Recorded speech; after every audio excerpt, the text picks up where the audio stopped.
আসসালামু আলাইকুম daily cooking by বকুল।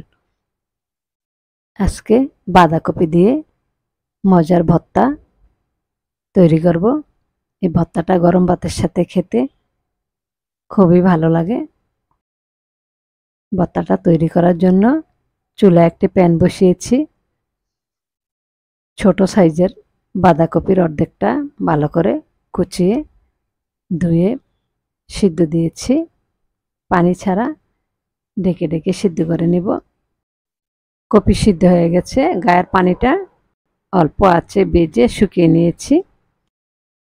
এখানে কয়েকটা রসুনের কোয়া, শুকনো মরিচ ভেজে নেব। কয়েকটা শুকনো মরিচ, রসুনের কোয়া ভেজে নিয়েছি, তুলে নেব। কয়েকটা টমেটো ভেজে নিচ্ছি। সাথে টমেটো দিলে দেখতেও ভর্তাটা ভালো লাগে, খেতেও ভালো লাগে। ভেজে নিয়েছি, তুলে নেব। একটা বাটিতে নিয়ে নিলাম।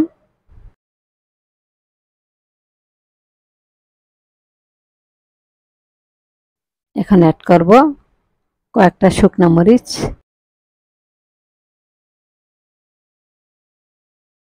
কয়েকটা রসুনের কোয়া,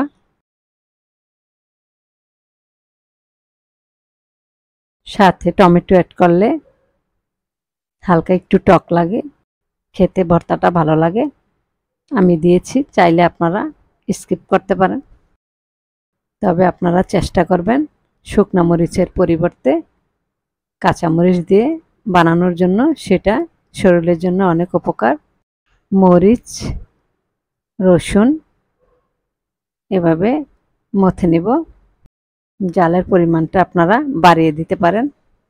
আমরা মুখের টেস্টের জন্য শুকনো মরিচটা ভর্তাতে ব্যবহার করে থাকি, এটা ঠিক না। স্বাদ মতো লবণ দিয়ে দিলাম। দুটো পেঁয়াজ মাঝারি সাইজের কুচানো দিয়ে দিলাম।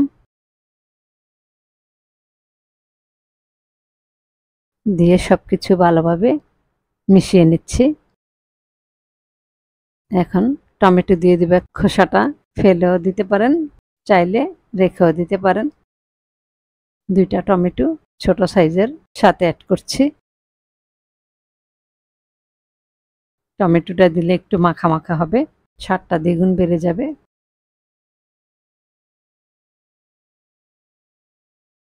এভাবে করে সবকিছু মথে নেব একসাথে। আমি ঝালটা কম দিয়েছি, আপনারা আপনাদের পরিমাণ মতো দিবেন, তবে ভর্তা একটু ঝাল না হলে ভালো লাগে না। দিয়ে দিলাম সামান্য সরিষার তেল। ভর্তার সাথে সরিষার তেল মিশালে তো খুবই ভালো লাগে।